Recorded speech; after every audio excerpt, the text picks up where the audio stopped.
Est-ce que tu me vois, Adeline? Bonjour. Bonjour, Adeline. Bonjour. Donc, nous avons déjà 26 participants avec nous.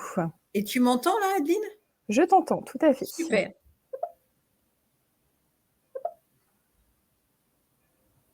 Alors, on a 2 personnes qui ont chatté. Voilà, il y a des personnes qui nous disent bonjour. Bonjour à tous.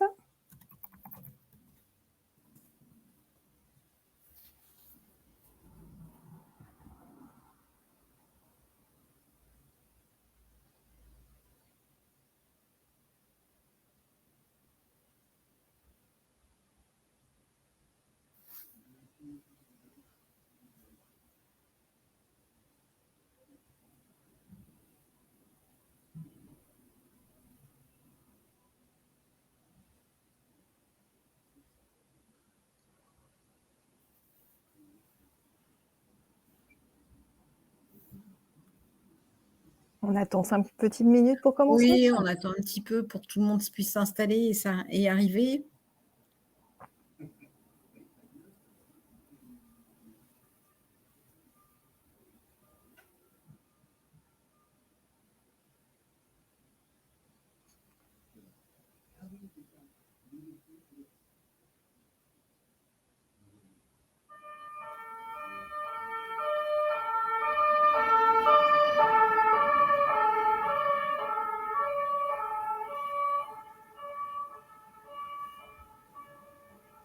J'imagine que vous entendez aussi les pompiers comme moi, là, non? Alors moi, oui. Est-ce que vous pouvez nous mettre dans le chat si vous avez bien entendu les pompiers? Oui. Donc, c'est bon. J'espère qu'on ne va pas en avoir de trop.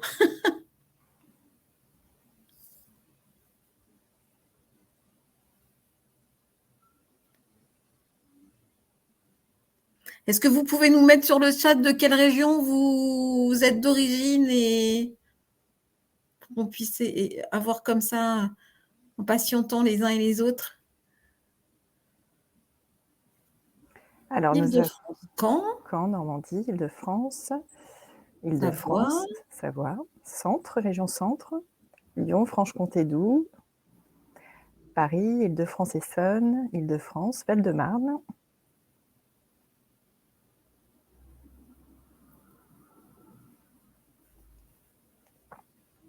Strasbourg. Ah, on va faire l'ensemble de la... On est sur le national, c'est bien. Gironde. Île-de-France, je vous suis depuis l'Espagne. Bon. Région du Rhône, les Hauts-de-Seine, les Vosges. Bonjour aussi.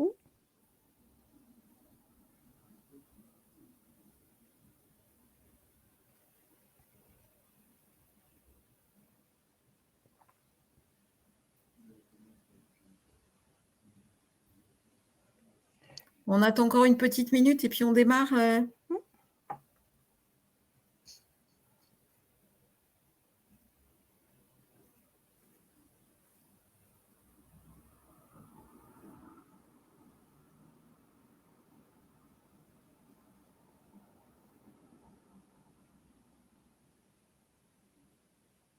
Je vous propose de démarrer. Donc, bienvenue à tous. Ce webinaire est organisé dans le cadre des semaines de l'évolution. Donc, on va peut-être se donner quelques règles et je te laisse prendre la parole, Adeline. Oui, tout à fait. Donc, en fait, vous avez la possibilité de poser toutes vos questions directement sur l'onglet questions. Donc, vous n'hésitez pas. On verra si on a le temps au fur et à mesure de pouvoir répondre à toutes ces questions. Sinon, on le fera en fin de webinaire sans aucun souci. Voilà. Et il n'y a pas de vote par rapport à ça sur ce webinaire-ci. Donc, ce webinaire, il s'inscrit dans le cadre des semaines de l'évolution professionnelle qui ont lieu du 10 au 21 octobre. C'est un événement qui est organisé par l'ensemble des opérateurs CEP, à savoir l'APEC, le réseau EVA, le groupement Évolution, la BGE, Antea et Axis pour les DOM-TOM. L'idée de ces semaines de l'évolution, c'est de vous proposer une centaine de webinaires sur des thématiques en lien avec le conseil en évolution professionnelle pour répondre à des questions, alors aussi bien en tant que CSE que sur les bénéficiaires et les plans de formation. On va se présenter. Donc, Sylvie Gilbert, moi je suis responsable territoriale en Normandie, donc j'ai vu qu'il y avait des gens de Caen, donc voilà, on aura peut-être l'occasion d'échanger par la suite. Et j'interviens sur le conseil en évolution professionnelle depuis maintenant presque 2 ans et demi, puisque je suis intervenue à partir de janvier 2020. Alors moi, Adeline Mazier, donc je suis conseillère en évolution professionnelle, donc je suis conseillère pour la région Normandie et plus spécifiquement pour l'agence de Rouen. Voilà. Voilà, et moi j'ai oublié, j'ai une casquette partenariat. Tout à fait. Donc, le thème d'aujourd'hui, c'est conseiller en évolution professionnelle et CSE, puisque on est persuadé que vous, en tant qu'élu du CSE, vous avez un rôle à jouer dans ce dispositif conseiller en évolution professionnelle et qui, de toute façon, est signé par l'ensemble des partenaires sociaux.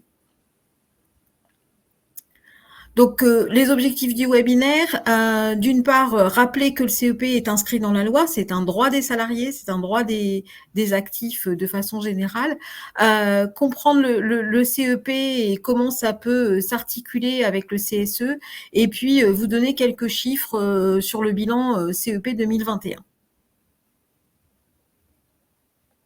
Donc, première chose, je disais tout à l'heure, le CEP est inscrit dans la loi. Effectivement, petit rappel, on a commencé à parler du CEP en 2014, au moment de la grosse réforme de la formation professionnelle, où on a commencé à mettre en place ce conseil en évolution professionnelle, qui était à l'époque porté par les FONGECIF. Peut-être certains d'entre vous se remémorent ce FONGECIF. On a aussi, enfin, le législateur et les partenaires sociaux ont aussi posé le cadre de l'entretien professionnel et puis la création du compte personnel de formation.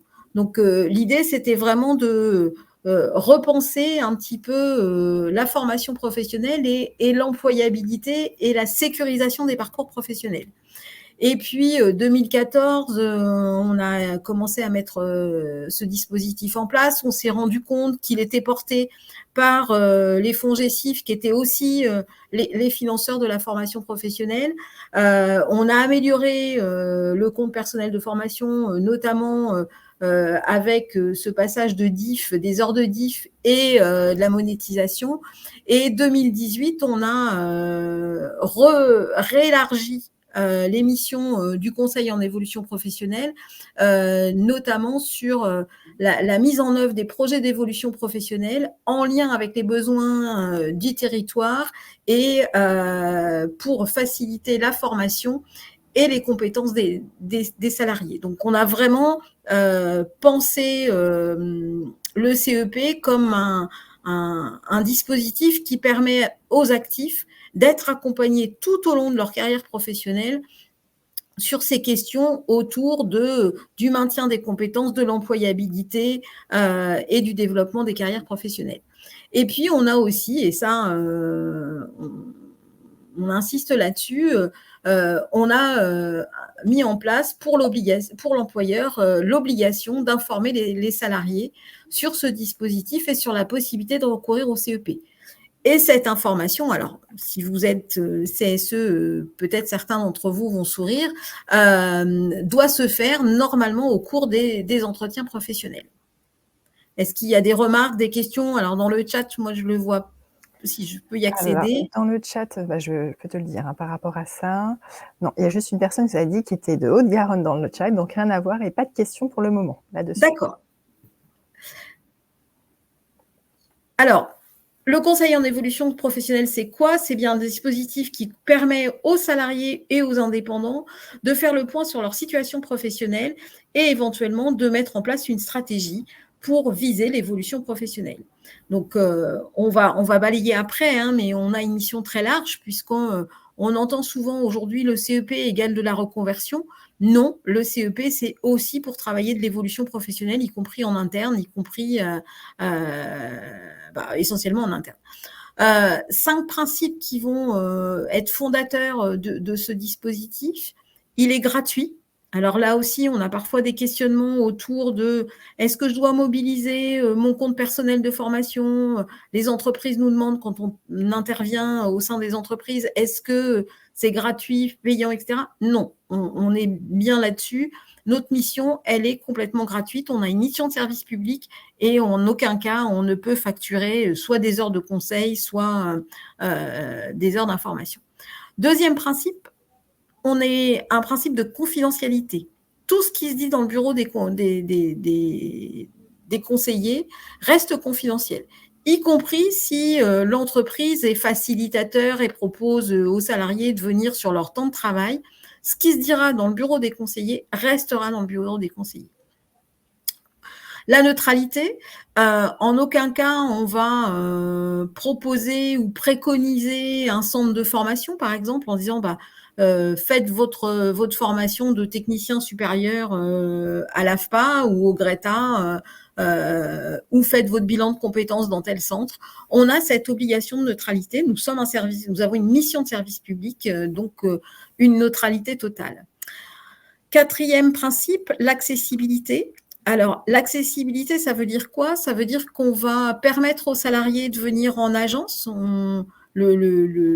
La couverture géographique doit permettre d'avoir des agences soit à maximum à 30 km de son domicile ou de son lieu de travail. L'idée, c'est vraiment que le salarié puisse mobiliser facilement ce dispositif. On va parler d'accessibilité aussi en termes d'horaire, puisque les agences sont ouverts certains jours à partir de 8h et jusqu'à 19h30, y compris sur le temps du midi et y compris le samedi matin. Là aussi, notre mission, c'est de pouvoir un salarié qui a une pause sur le temps sur le temps de déjeuner peut venir voir un conseiller. On va parler accessibilité aussi dans les moyens d'accompagner. On va proposer du présentiel, mais on va aussi proposer du distanciel, alors soit par téléphone, soit par webcam. L'idée, c'est vraiment que la démarche, elle soit la plus simple possible,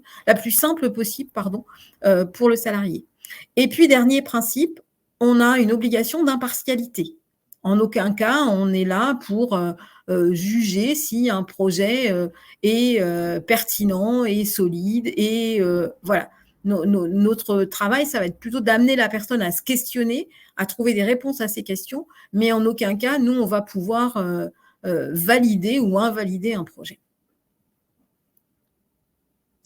Alors, pour qui le CEP aujourd'hui, il est proposé par différents opérateurs. Cap Emploi pour les salariés et les actifs qui vont rencontrer des difficultés de santé. Alors, avec cette notion de la difficulté de santé doit être un frein sur l'évolution professionnelle. On va aussi pouvoir faire appel aux missions locales pour les moins de 26 ans. On va pouvoir faire appel à Pôle emploi pour des demandeurs d'emploi, l'APEC pour des cadres, et puis pour les salariés du secteur privé, les indépendants, les intérimaires, France Compétences a lancé un appel à projet et où des opérateurs privés se sont positionnés, dont vous avez la liste et qui sont opérateurs du CEP. Des questions? Non? Alors je continue. Toujours pas de questions. L'objectif du CEP, donc on peut aborder plusieurs problématiques. Ça peut être l'évolution professionnelle. On reviendra en détail. Hein. Ça peut être le développement des compétences. Aujourd'hui, on entend parler beaucoup de compétences, mais c'est pas toujours simple de mettre des mots sur la définition de nos compétences. Ça peut être de la reconversion, de la transition professionnelle, alors qui peut être subie ou choisie. Ça peut être aussi de travailler autour de la reprise ou la création d'activités, sachant qu'on a un dispositif qui s'appelle démission reconversion, donc qui va parfois être mobilisé. On peut aussi travailler autour de la certification professionnelle. J'ai acquis des compétences, j'ai acquis une expérience, alors en tant que professionnel, mais ça peut être en tant que bénévole aussi. Comment je vais la valoriser? Et puis, on va pouvoir aussi travailler sur la mobilité interne ou externe si le salarié le souhaite. Alors, je disais tout à l'heure, hein, un questionnement très large. On disait le développement des compétences, ça peut être aujourd'hui, et on l'a vu notamment avec le CPF, un certain nombre de sollicitations des organismes de formation. On a tous reçu le petit SMS, on a tous eu le petit coup de fil, le petit mail nous disant vous avez plus de droits, vite, vite, vite, vite, vite. Et on a des salariés aujourd'hui qui sont perdus. On a parfois des salariés qui ont repéré une formation ou ont envie de faire une formation, mais qui ne savent pas comment monter un projet. On a parfois des salariés qui sont aussi en se disant finalement, je n'étais pas très douée à l'école, j'aimais pas ça. Mon employeur me dit qu'il faut que je me forme, mais j'ai des craintes. Bon, voilà, on a tout un questionnement autour du développement des compétences. On a aussi parfois des métiers qui sont aujourd'hui qui évoluent. Donc voilà, ça peut être aussi valoriser ces compétences. On a des technologies qui évoluent. On va pouvoir aussi parfois avoir eu des activités bénévoles et puis finalement se dire finalement j'aimerais bien faire ça. Parfois ça peut être aussi, on a eu l'expérience du Covid là, qui nous a tous impactés et qui parfois a posé la question du sens au travail. Est-ce que ce que je fais fait sens pour moi? Donc voilà, ça peut être des questions aussi autour de ça. Des questions aussi parfois autour de mon employeur, mon manager m'a parlé d'un entretien professionnel, je ne sais pas ce que je vais lui dire, je ne sais pas ce que je vais pouvoir, en quoi ça consiste, etc. Donc là, on va pouvoir travailler avec le salarié. On a aujourd'hui des gens qui sont parfois envie de créer leur entreprise parce que le Covid est passé par là, parce que parfois la situation de l'entreprise les inquiète, parce que parfois il y a eu une première expérience dans ce domaine-là. Et puis on a des gens aussi qui envisagent une reconversion parce que le travail est trop pénible, il peut y avoir une fatigabilité, il peut y avoir une usure professionnelle, il peut y avoir… Voilà. Tout ça va faire qu'on va pouvoir être à la disposition du salarié pour lui amener des réponses et des méthodologies pour l'aider à répondre à ce questionnement. Excuse-moi Sylvie, donc j'ai une question par rapport à quelles particularités ou quels critères à retenir pour le recours à Cap Emploi. Est-ce que simplement une RQTH, donc une reconnaissance en qualité de travailleur handicapé, suffit pour être orienté vers Cap Emploi? Non, ça ne suffit pas. Aujourd'hui, on peut avoir une RQTH et être orienté vers un opérateur privé. Si l'handicap n'est pas le frein à l'évolution professionnelle ou aux questions que se pose le salarié, Cap Emploi peut renvoyer le salarié sur l'opérateur privé. Est-ce que j'ai été claire? Alors, on va voir si la personne… Donc, on accompagne régulièrement des salariés, donc avec des RQTH, avec de l'invalidité aussi là-dessus. Ils ne passent pas forcément par Cap Emploi. On n'a pas de réponse, donc je pense que c'est bon. Après, il peut y avoir aussi ce qu'on va appeler, nous, de la médiation, c'est-à-dire il peut y avoir des échanges entre un conseiller Cap Emploi et un conseiller d'un opérateur privé. Là aussi, on va parler de fluidité. L'objectif, c'est quand même qu'on puisse répondre à la demande du salarié ou de l'entreprise.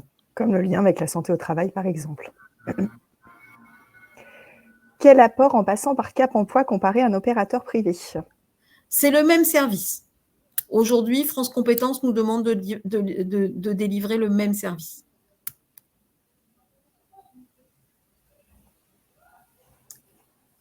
Je pense que c'est bon. Alors, comment se passe un accompagnement? Je vais peut-être te laisser la parole, Adeline, pour que tu puisses parler de ton expérience. Oui, par rapport à ça. Alors, en fait, l'accompagnement, donc comment ça se passe? Donc ça se passe en 3 phases. Donc première phase, ça va être vraiment une phase, où le salarié va prendre contact sur un numéro vert avec une chargée d'information qui va lui permettre de lui indiquer, quel rendez-vous il va souhaiter et ensuite il va rencontrer donc un conseiller sur une deuxième phase d'accompagnement. Donc ce conseiller va obligatoirement lui donner un conseil individualisé et adapté qui va vraiment lui permettre, d'exprimer sa demande et son besoin, d'accéder également à un premier niveau d'information, c'est ce qu'on appelle un état des lieux en fait. On va avoir un niveau d'information sur les métiers, sur l'offre de formation, l'environnement professionnel et tout ce qui va être dispositif de financement. Et puis ensuite, on va identifier avec la personne les démarches possibles et éventuelles suites à donner. Donc il pourra, sur une troisième phase d'accompagnement, avoir un accompagnement personnalisé qui va lui permettre en fait d'accéder à toutes les informations utiles à l'élaboration et à l'analyse de la faisabilité du projet, mais également construire un plan d'action pertinent et être accompagné dans sa mise en œuvre. Donc ça va vraiment être un accompagnement co-construit avec le salarié. Alors, par rapport à ça, j'ai d'autres petites questions. Donc Oui, je les vois sur le chat. donc la proposition de CEP est forcément posée lors des entretiens. Pourquoi pas par courrier? Alors, la loi oblige l'employeur à informer le salarié de ce dispositif et de ce recours possible. Informer le salarié, ça veut dire qu'il peut très bien faire une communication sur le bulletin de salaire, il peut très bien faire une communication au sein de l'entreprise par des moyens vidéo. Par exemple, moi, je suis dans une entreprise, l'autre jour, c'était affiché sur des écrans. Voilà. Il peut aussi mettre un courrier, mais il n'y a pas, effectivement, c'est pas spécifié dans le texte de loi de comment il doit communiquer. Alors, j'ai une autre petite question. Pourriez-vous, s'il vous plaît, aborder le CPF quand on part en retraite, donc le compte personnel de formation? Retraité égale perte automatique du montant de son CPF. Alors, Oui. on ne va pas intervenir sur le CPF. Hein. Je vous invite à suivre le webinaire sur les dispositifs de formation où mes collègues vont parler du CPF. Maintenant, sur la retraite, effectivement, on va perdre ses droits au CPF puisque le compte personnel de formation, il est rattaché à une activité professionnelle, à son activité. Alors, il y a des petites nuances parce qu'on ne perd pas juste le jour J où on part en retraite, mais fondamentalement, ce compte, il est rattaché à l'activité professionnelle de l'actif. Mais c'est une petite parenthèse. Je vous invite à aller voir, à suivre le module sur la formation. Alors, le lien entre les missions du CSE et celles du CPF, elles sont de l'ordre de plus Celle du CEP, pardon, elles sont de l'ordre de plusieurs registres. On sait par exemple que le CSE est alerté et vous êtes alerté quand l'entreprise envisage des modifications sur les effectifs, quand l'entreprise se questionne sur déplacer des entités, etc. Eh bien, j'ai envie de dire, venez voir le CEP en se disant, bah voilà, je risque de perdre mon emploi, je risque d'être muté dans quelque chose qui ne me convient pas, je risque peut-être d'être licencié. L'idée du salarié en CEP, c'est vraiment d'anticiper. Alors, petite précision, hein, on peut très bien démarrer le CEP en étant salarié et puis être licencié en cours de route. Alors, on ne le souhaite pas, mais ça arrive. Ça, c'est pas très. Alors, c'est pas grave pour nous. La personne, elle pourra continuer de mobiliser le CEP et d'avoir les rendez-vous avec le conseiller. Notre critère, c'est de prendre en compte sa situation administrative quand elle prend le rendez-vous. Et quand elle a le premier entretien. Donc, voilà, on est vraiment dans cette idée de l'entreprise commence à parler de réduire les effectifs pour X raisons, bah, peut-être avant d'attendre qu'il y ait un plan social qui soit signé ou qu'il y ait des mesures de licenciement, bah, faut peut-être venir effectivement rencontrer un CEP pour aborder qu'est-ce que je vais faire demain. Le deuxième point aussi où le CSE et l'articulation entre vous et nous peut se faire, c'est lorsque l'entreprise va construire le plan de développement des compétences. Aujourd'hui, la commission formation doit valider ce plan de développement des compétences, donc qui va normalement, tel qu'est prévu dans la loi, se définir à partir des entretiens professionnels. Donc, on est bien dans cette articulation entretien pro, CEP, CPF. J'ai envie de dire, quand on a un employé, un salarié qui a pensé sa formation, qui a déjà réfléchi en se disant, moi j'ai plutôt envie d'aller là ou j'ai plutôt envie d'aller là, il va me manquer telle compétence. Alors, je prends l'exemple, je dois monter en compétence, je vise un poste sur de la direction, par exemple, de commerciale.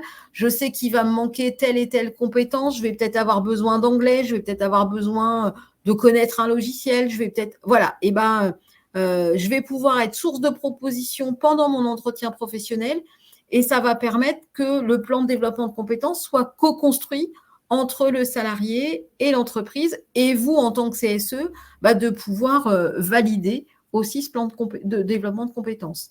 Ça peut être aussi dans le cadre de l'usure professionnelle. Et aujourd'hui, on sait qu'avec le Covid, on a un certain nombre de salariés qui peuvent être démotivés, qu'envisagent parfois des démissions. On sait qu'aujourd'hui, on a des gens qui sont démissionnaires et qui n'ont pas bénéficié du dispositif démissionnaire. Ils ont été mal informés, mal conseillés, et finalement, ils démissionnent parce que à bout de souffle, et ils ne sont pas indemnisés par Pôle emploi. Donc, l'idée, c'est là aussi, on est toujours dans ce principe d'anticipation. Venez nous voir. Parfois, ça permet aussi de dédramatiser, de comprendre, de trouver des pistes professionnelles auxquelles on n'avait pas pensé. C'est aussi notre rôle en tant que conseiller de pouvoir écouter et donc de se dire, voilà, on va anticiper cette usure et ce désengagement de la part des collaborateurs. N'hésitez pas à m'interrompre. Troisième point, c'est quand effectivement on a des évolutions technologiques, on va aménager les conditions de travail de façon importante. Donc là aussi, on va informer le CSE. Et là aussi, quel impact ça peut avoir sur le développement des compétences. Exemple très récent, aujourd'hui, on est, nous, en Normandie, Adeline et moi, on a une grosse représentation de l'entreprise Renault. Renault, aujourd'hui, passe du thermique à l'électrique. On a certains collaborateurs dans l'entreprise qui sont soit pas forcément intéressés par l'électrique, soit ont besoin d'une mise à niveau de leurs compétences, etc., d'être accompagnés dans cette transition. Eh bien, voilà, le CEP peut permettre de faire le point sur les compétences que le salarié peut avoir et puis les compétences dont il va avoir besoin. Donc là aussi, on est à nouveau dans l'anticipation. Avant-dernier point, c'est toutes les problématiques de santé et l'aménagement des postes de travail. On a aujourd'hui un certain nombre de salariés qui sont avec des problèmes de santé, des maladies, des arrêts de travail, des risques d'inaptitude. Parfois, le dialogue il est rompu avec l'entreprise parce que c'est compliqué, parce qu'on n'a pas d'issue, et vous, en tant que CSE, c'est quoi la solution? La partie médicale, ça fait souvent écho au secret médical. On ne sait pas trop quoi proposer. C'est compliqué. Et là encore, le CEP peut être une porte de sortie, peut permettre à la personne de renouer le dialogue, sachant que la personne peut venir en CEP pendant son arrêt de travail. Aujourd'hui, alors on ne peut pas faire une formation pendant un arrêt de travail. Par contre, on peut venir consulter un CEP. Donc, c'est parfois une issue possible. Et puis, dernier point où vous êtes sollicité, sur la commission santé, sécurité au travail et conditions de travail, là aussi, tout ce qui va être la prévention des risques psychosociaux, le burn-out, etc., là encore, on peut impulser quelque chose entre vous et nous. Est-ce qu'il y a des questions ou des remarques par rapport à ce qu'on échange là ? On a 2 questions, mais qui ne sont pas par rapport à ce qu'on échange là. On les posera peut-être après sur ça, comme tu le souhaites. On va répondre là. Il n'y a pas de souci. Alors, il y a une personne qui demande quel recours possible quand l'entreprise ne remplit pas son obligation d'informer le salarié du CEP avant le licenciement pour inaptitude, dans le cas d'un travailleur en invalidité suite à un arrêt de travail long. J'ai envie de dire, le recours possible, c'est les prud'hommes. Puisque là, si le licenciement est acté, malheureusement, on n'a pas de solution. Alors, sachant qu'en plus, quand il y a un accident de travail, une invalidité suite à un arrêt de travail, alors après, il faut voir si c'est maladie professionnelle, accident de travail, etc. Mais il y a des impacts sur le compte personnel de formation. Donc, important, effectivement, d'être au fait de la situation. Et j'ai une autre question. Qu'est-ce que le dispositif démissionnaire ? Alors, là aussi, très brièvement, le dispositif démissionnaire, c'est un dispositif qui a été mis en place en janvier 2020, qui permet, sous certaines conditions, et j'insiste sous certaines conditions, de démissionner et de percevoir des indemnités de Pôle emploi après l'accord de la commission.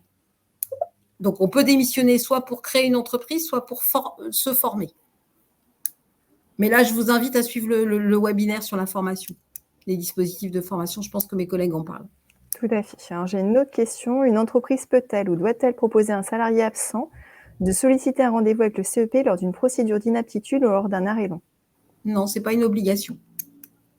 Mais généralement, la santé au travail revient vers nous et le salarié revient vers nous par rapport à ses rendez-vous avec le médecin du travail. Alors, ça peut être aussi votre rôle en tant que CSE d'informer vos collègues de ce dispositif. On sait qu'aujourd'hui, on le verra plus tard, mais on a un recours au dispositif qui est quand même très faible. En moyenne, on est à 4% chez les actifs. Donc, la marge de progression est très large. Alors, on parlait tout à l'heure de l'obligation de parler du CEP en entretien professionnel. C'est quoi l'intérêt? Alors, pour les RH, c'est permettre au RH d'avoir quand même un management qui soit actif. C'est plus facile de manager des équipes qui soient acteurs de leur parcours et de leur projet, puisque, je rappelle, l'entretien professionnel, ce n'est pas un entretien d'évaluation, on est bien sur une projection à 6 ans de ce que veut faire le collaborateur, de ce que veut faire vos collègues. Donc, l'idée, c'est quand même de travailler sur ça. Et puis, pour le collaborateur, c'est aussi de se dire, qu'est-ce que moi, dans 2 ans, dans 4 ans, dans 6 ans, qu'est-ce que j'ai envie de faire dans mon entreprise? Est-ce que j'ai envie d'évoluer? Est-ce que je dois évoluer? Est-ce que je peux évoluer? Est-ce que j'envisage un changement de poste? Est-ce que, et c'est la diapo d'après, est-ce que les valeurs de l'entreprise sont toujours en phase avec ce que je recherche? Enfin, voilà, c'est vraiment un temps d'échange où chacun est acteur et où chacun doit envisager la suite. Donc, dans cet entretien professionnel, on ne va pas parler de chiffres, on ne va pas parler de résultats. On est bien dans comment je m'imagine demain dans l'entreprise. Donc, c'est vraiment de se dire, je suis acteur et je suis, moi en tant que salarié, soucieux de mon employabilité. Je rappelle qu'aujourd'hui, le maintien de l'employabilité est partagé entre la responsabilité du maintien de l'employabilité est partagée entre le salarié et l'entreprise. Donc, c'est vraiment cette volonté d'avoir ce moment d'échange sur qu'est-ce que je vais faire demain et après-demain. On peut peut-être passer à la slide après, Adeline. Donc, voilà, tout à l'heure, je disais, ce moment d'entretien professionnel, c'est le moment de faire converger le projet d'entreprise et le projet individuel. Qu'est-ce que me propose l'entreprise? Demain, l'entreprise, comment elle envisage son organisation du travail, sa structuration? Est-ce qu'elle a regardé ses moyennes d'âge, ses pyramides des âges? Est-ce que de quelles compétences elle aura demain? Et ça, c'est de la responsabilité de l'entreprise de réfléchir à cette stratégie. Et puis, pour le salarié, c'est aussi lui de se questionner sur Est-ce que ça a du sens? Est-ce que je me retrouve toujours dans mon identité professionnelle? Est-ce que ce que je fais me convient? Est-ce que j'ai envie de changer? Voilà. C'est vraiment un moment de convergence. Ça devrait, parce qu'on sait que malheureusement, ce n'est pas toujours le cas dans les entreprises, mais ça devrait être ce moment de convergence entre stratégie individuelle et stratégie collective. Alors, le CEP, on peut aussi faire des choses. Hein. Nous, on a tous les opérateurs que nous sommes, on a une mission de développer ce service parce qu'il existe depuis 2018. J'ai envie de dire 2014, mais surtout 2018, et il est peu connu des salariés. Donc, on peut intervenir dans le cadre des CSE pour faire des réunions d'information. On peut intervenir sur des commissions santé, sur des commissions RH, sur des commissions formation. Hein. J'étais hier sur une commission formation dans une entreprise. On peut vous mettre à disposition des kits de communication. On a, chaque opérateur a des petites plaquettes pour permettre de connaître et puis d'avoir des numéros, les numéros verts, etc., pour que là aussi, ça soit facile. On peut tout aussi bien intervenir de façon collective. Alors, en même temps, ça permet à l'entreprise de répondre à ses obligations. Hein. Tout à l'heure, on disait, mais comment on communique? Et ça peut être aussi par le biais d'informations collectives. Et puis, on peut participer à des événements. Si vous faites des événements sur la QVT, si vous faites des événements sur les dispositifs de formation, si vous faites des événements sur le CEP, sur l'évolution, etc. Voilà. On peut mener des actions, donc n'hésitez pas, vous avez sur les sites InfoCep, etc., vous avez les coordonnées des partenaires, n'hésitez pas à nous solliciter si vous avez besoin d'infos complémentaires ou si vous voulez qu'on mène des actions dans vos entreprises les unes et les autres. Alors, quelques chiffres, hein, on en parlait tout à l'heure. Avant de commencer les chiffres, est-ce qu'on peut juste répondre à une question? Oui. Il y a une personne qui demande, pendant un arrêt de travail, on se pose souvent la question de l'inaptitude ou de la reconversion professionnelle. Est-ce que le CEP est-il apte d'accompagner sur ce sujet? Bien sûr. Bien sûr, sachant que, alors c'est pas nous qui délivrons une inaptitude, hein, c'est toujours le médecin du travail qui va délivrer une inaptitude, mais on va permettre aux collaborateurs de se questionner. Est-ce que c'est une inaptitude au poste? Est-ce que, et puis si c'est le cas, qu'est-ce que je peux faire demain? Est-ce que c'est une inaptitude à tout poste dans l'entreprise parce que il y a autre chose? Voilà, en tous les cas, l'idée c'est de préparer la suite. Merci. Il n'y en a pas d'autres, si tu veux continuer sur les chiffres. Alors, quelques chiffres, peut-être je te laisse présenter les chiffres. Oui, alors en fait, on a fait un bilan CEP en 2021, donc par rapport aux salariés et également aux indépendants. Par contre, ce bilan a été fait hors cadre. Donc par rapport à ça, en 2021, on a accompagné donc 148 849 bénéficiaires, dont 140 118 ont débuté leur accompagnement en 2021. Donc ils étaient 100 939 en 2020, donc soit une hausse de 39%. Donc c'est vrai qu'on a communiqué au fur et à mesure et puis on a réussi à avoir une hausse sur une année, sachant qu'on a eu la Covid en 2020. Exactement.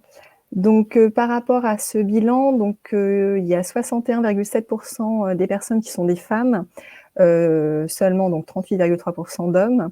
Par rapport à ça, sur les niveaux de formation, donc on voit que les niveaux de formation, les personnes viennent, donc c'est des niveaux 1 et 2 pour 26,7% d'entre elles et niveau 4 pour 27,5% d'entre elles. Donc on voit que les personnes les moins qualifiées sont les moins nombreuses à venir au CEP. Sur la tranche d'âge des bénéficiaires, donc on est sur une tranche d'âge pour presque 70% des bénéficiaires sur une tranche d'âge de 26 à 44 ans. Donc, on voit que la deuxième tranche d'âge, ça va être plus les 45-54 ans. Voilà. Alors là aussi, peut-être précision complémentaire, hein, ces chiffres-là, on les a comparés notamment par exemple avec les dispositifs de transition pro. On est globalement sur les mêmes chiffres. On sait que c'est des femmes, si on fait un peu le portrait robot, hein, on sait que c'est des femmes plutôt formées autour de 40 ans. Donc on est dans les mêmes dans le même portrait robot, j'ai envie de dire. Tout à fait. Alors, par rapport à ce bilan, j'ai eu une question. Pour les indépendants, pouvez-vous nous donner des exemples d'accompagnement que vous pouvez proposer? Oui, alors moi je peux vous donner un exemple si vous le souhaitez. J'ai une personne indépendante avec la Covid. Pardon, son magasin ne fonctionnait pas forcément très bien. Donc elle souhaitait une activité salariée à côté de son activité d'indépendante. Donc on a travaillé sur ses compétences. On a travaillé aussi en PMSMP, donc période de mise en situation au milieu professionnel. Et après, sur aussi sa recherche d'emploi, elle a décroché un CDI. Donc, elle travaille le matin en CDI au sein d'une société classique et l'après-midi, elle ouvre son magasin. Donc, voilà pour cet exemple. Je ne sais pas si Sylvie, tu as d'autres exemples par rapport aux indépendants qu'on peut accompagner? Oui, j'ai un exemple sur quelqu'un qui voulait monter en compétences et pour lesquels on a mobilisé des fonds avec son OPCO pour trouver effectivement la possibilité d'un financement pour bénéficier d'une formation et monter en compétences. Donc voilà, donc si on revient sur les chiffres, alors les secteurs les plus représentés, donc c'est le secteur de la santé humaine et action sociale en première position. Ensuite, on a tout ce qui est commerce, réparation d'automobiles et motocycles. Ensuite, ça va être toutes les activités, les autres activités de service, l'industrie manufacturière en 4e position et enfin tout ce qui est transport et entreposage. Alors, sachant là aussi, la santé, le secteur de la santé humaine et d'action sociale, c'est le premier secteur, alors avec tout l'impact Covid qu'on a tous connu, mais c'est aussi le premier secteur vers lequel les gens veulent aller. Donc, à la fois, c'est un secteur qui est qui sollicite souvent le CEP, mais quand on regarde les autres secteurs, c'est aussi vers le secteur vers lequel on veut aller, notamment en se disant, en questionnant sur le sens au travail, etc. Donc peut-être petite Précision là-dessus, tout à fait. Donc sur ce bilan, alors le bilan de l'APEC par rapport au cadre, donc par rapport au cadre en 2021, on a eu 97 746 bénéficiaires qui ont été accompagnés. Donc pareil sur les hors cadres, on a le plus, ce sont des femmes, pour 56% d'entre ces bénéficiaires. Mais on approche la parité là. On approche la parité, tout à fait. Et là, pareil, pour l'âge des bénéficiaires, donc l'âge le plus représenté, c'est toujours les 26-44 ans là-dessus en première position et les 45-54 ans en deuxième position par rapport à ça.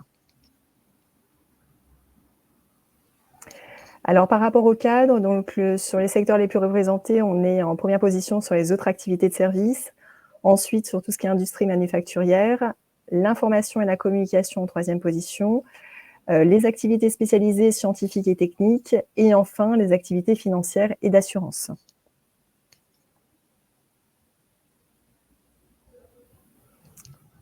Sylvie, tu voulais... Oui, donc c'est tout l'aspect communication, ce qu'on échangeait tout à l'heure. Donc, n'hésitez pas d'aller sur la plateforme moncep.org, puisque là, on peut prendre un rendez-vous facilement avec un conseiller, sachant que on a des chargés d'information qui doivent répondre et qui sont sur le territoire, donc qui rappellent les gens pour confirmer le rendez-vous, vérifier l'éligibilité et leur confirmer le rendez-vous le cas échéant.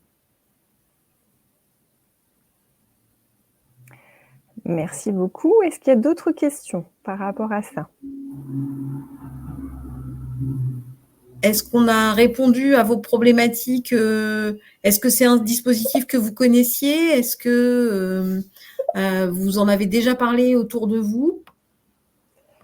Alors, merci pour la présentation, merci pour votre réponse et vos exemples. On a des pouces. Alors, j'ai d'autres personnes qui sont en train de taper sur le chat. Aura-t-on un replay? Donc, non, il n'y aura pas de replay par rapport à ça. S'il y aura un replay? Alors, si, il y a des replays, en fait, après les semaines de l'évolution, vous pouvez avoir accès. On ne vous envoie pas le PowerPoint, par contre, vous avez accès au replay. Ce sera sur YouTube, c'est ça. YouTube Info CEP. Oui. Il y a une personne qui met « Je découvre le dispositif seulement maintenant ». C'est pas très grave, ça fait 2 ans, c'est pas grave. Donc, j'ai d'autres personnes, merci, je ne connaissais pas, mon entreprise m'en a jamais parlé. Après, j'ai une autre personne qui me met « Dispositif connu grâce à la sécurité sociale ». D'accord. Alors, une personne peut-elle profiter à 2 reprises du CEP? Bien sûr. Aujourd'hui, c'est le CEP tout au long de notre vie professionnelle, puisqu'on est tous en activité, donc je m'inclus, hein. On peut tout à fait, bénéficier à plusieurs reprises, du dispositif CEP et jusqu'à présent, il est gratuit, même si on en bénéficie plusieurs fois. Tout à fait. Alors, présentation très claire et très complète, je ne connaissais le dispositif de manière assez large. Ce webinaire approfondit cette connaissance. Alors, est-ce que le CEP pioche dans le CPF? Non, non, non, il est gratuit. Tout est On ne gratuit. pioche pas dans le On ne CPF. touche pas à votre CPF du tout. Alors, j'ai une autre personne qui me met: «Merci beaucoup, très utile, excellente soirée». Excellente soirée à vous aussi, Nina. Parfait. Bon, bah, très bien. Quelle différence entre CEP et bilan de compétences? Ah, très bonne question. Alors, on sort un peu du champ de notre web. Attention, le CEP, on a un accompagnement qui va durer 8 heures en moyenne, alors qu'un bilan de compétences va durer 24 heures. On ne va pas du tout faire la même chose. On va, nous, être un peu le fil rouge tout au long du parcours de la personne. On ne va pas questionner forcément de la même façon sur un bilan de compétences. Un bilan de compétences, il va être financé, il va correspondre à des phases, puisqu'on a 3 phases dans le bilan de compétences. Le CEP, ça va plutôt être la fil rouge pour la personne, pour se dire, bah, moi, j'ai envie de changer, mais je ne sais pas quoi faire. L'exemple typique, hein, on va plutôt l'orienter sur un bilan. Et puis, quand la personne va avoir fini son bilan et va avoir un peu clarifié les pistes et son projet professionnel, à ce moment-là, on va l'accompagner dans la mise en œuvre. Est-ce que j'ai été claire? J'ai pas de petits pouces négatifs, donc normalement, il n'y a pas de souci. Oui, j'ai que des pouces positifs, donc oui, oui. Est-ce qu'il y a d'autres petites questions? Est-ce qu'aujourd'hui, dans vos entreprises, vous pourriez envisager de faire intervenir le CEP dans une commission formation, par exemple, pour l'élaboration de votre plan de développement de compétences? Est-ce que une présentation du CEP dans des services, est-ce que c'est quelque chose qui pourrait être envisageable? Est-ce que c'est des choses que... Alors, j'ai plein de personnes qui tapent. Je suis à toi. Ça va arriver.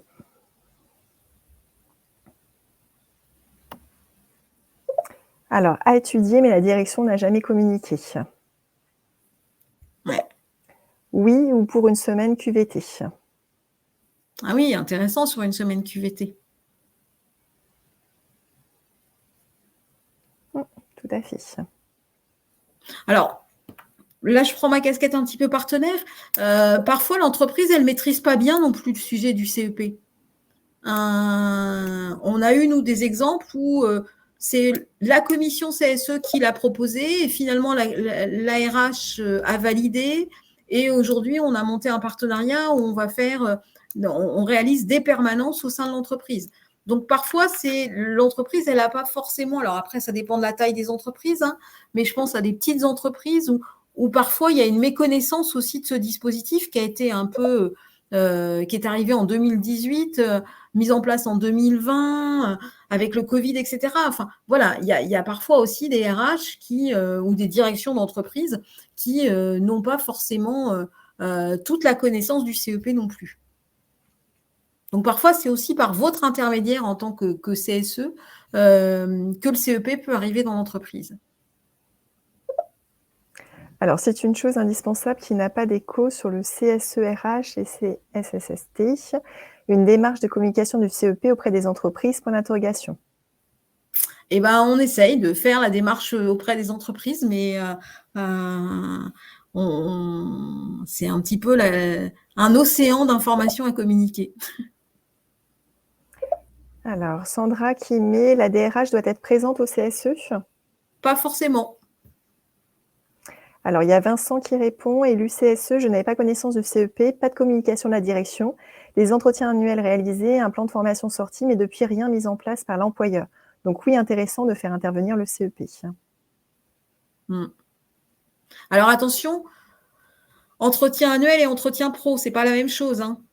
L'entretien annuel, on est sur les résultats, les objectifs, etc. L'entretien professionnel, on est bien sur qu'est-ce que je vais faire demain, après-demain de ma carrière professionnelle. Oui, Vincent, il met entretien professionnel, pardon. Ah, pardon.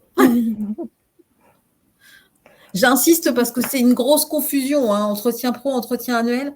On a quand même beaucoup de confusion sur ces dispositifs. Parfois, on fait l'entretien annuel et puis les 10 minutes de la fin, l'employeur nous dit « Ah ben, je passe à l'entretien professionnel ». Pas simple pour le collaborateur de se retrouver là-dessus. Alors, il y a Leslie qui est en train de taper. Entretien annuel et pro sont faits en même temps dans mon entreprise de taille moyenne. Voilà, c'est ce que je disais. Vous confirmez. Donc, le CEP dans ça, il passe un peu à la trappe. Vers qui dirigez-vous les candidats à la VAE, validité d'acquis d'expérience? Je ne peux pas vous répondre parce qu'il y a plusieurs certificateurs et que la VAE, elle se construit en fonction d'un projet. Donc, on peut très bien envoyer au ministère du Travail, au ministère de l'Éducation nationale, au ministère de l'Agriculture, en fonction du projet de la personne et de son parcours et du diplôme ou du titre qu'elle va valider. Et puis, dans un certain nombre de régions, on a aussi des points relais conseils qui sont un premier niveau et qui vont pouvoir vérifier qu'il existe bien un titre ou un diplôme correspondant à la carrière professionnelle ou à la carrière bénévole de la personne. Alors, il y a Leslie qui retape quelque chose. Alors, il y a Sandra. Jamais eu d'entretien ni professionnel ni annuel et embauché depuis 2014. Oui. Vous pouvez demander à votre employeur de remettre les choses en place. Alors, Christine, par rapport à diriger les candidats à la VAE, donc elle a mis parfait les PRC. Ouais, point relais conseil, PRC. Leslie qui met à quelle étape s'arrête l'intervention du CEP dans le cadre d'un projet? Alors, ça s'arrête quand il est construit, finalisé et éventuellement mis en place. Puisqu'on a une possibilité d'accompagner le collaborateur jusqu'à la mise en place de son projet. Exemple type, on parlait tout à l'heure de bilan de compétences, j'ai un actif qui vient nous voir, qui ne sait pas trop, il va faire un bilan de compétences, revenir nous voir, faire une demande de formation via le PTP, et puis à la fin de son PTP, il va venir nous voir pour qu'on l'aide à faire une lettre de motivation, un CV ou s'inscrire sur les réseaux sociaux pour finaliser et mettre en œuvre son projet. Tu m'arrêtes, Adeline, si je dis des bêtises? Non, mais c'est tout à fait ça. Ça dépend vraiment. Chaque cas, comme c'est un accompagnement personnalisé, chaque cas est différent là-dessus et l'intervention s'arrête vraiment au bout du projet. Alors, Marie est en train de taper quelque chose. Mais d'où l'importance aussi, cette première étape, quand tu disais tout à l'heure, Adeline, de bien cerner la demande. Pourquoi le salarié vient nous voir? Qu'est-ce qu'il a envie? Sachant qu'on n'aura pas de baguette magique et qu'on ne fera pas tout non plus. Donc, voilà, il est important que le salarié ait quand même cette limite de qu'est-ce que j'ai envie et de quoi j'ai besoin. Alors, j'ai encore une personne qui tape un petit texte. Ça va arriver.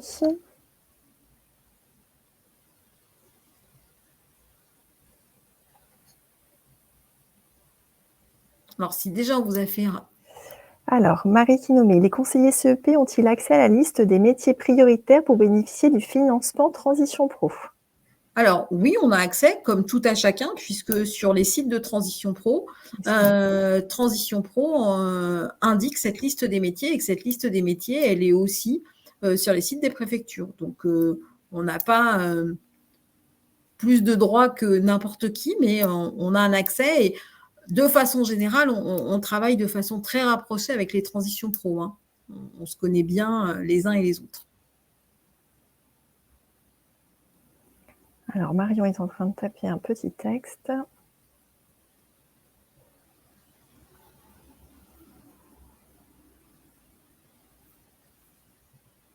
Qui contacter pour organiser une rencontre avec l'employeur RH ou trouver le contact? Alors, vous allez sur la plateforme InfoCep et on a tous les chargés de partenariat, notre adresse mail sur cette plateforme. Et si vraiment vous ne trouvez pas, vous allez avoir le numéro vert et tomber sur un chargé d'information qui transmettra l'information. Est-ce qu'on a répondu? Il n'y a pas de réponse, donc ça doit être bon, je pense. Marion dit oui, merci.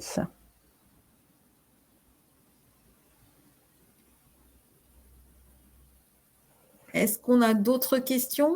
Alors là, tout de suite, non.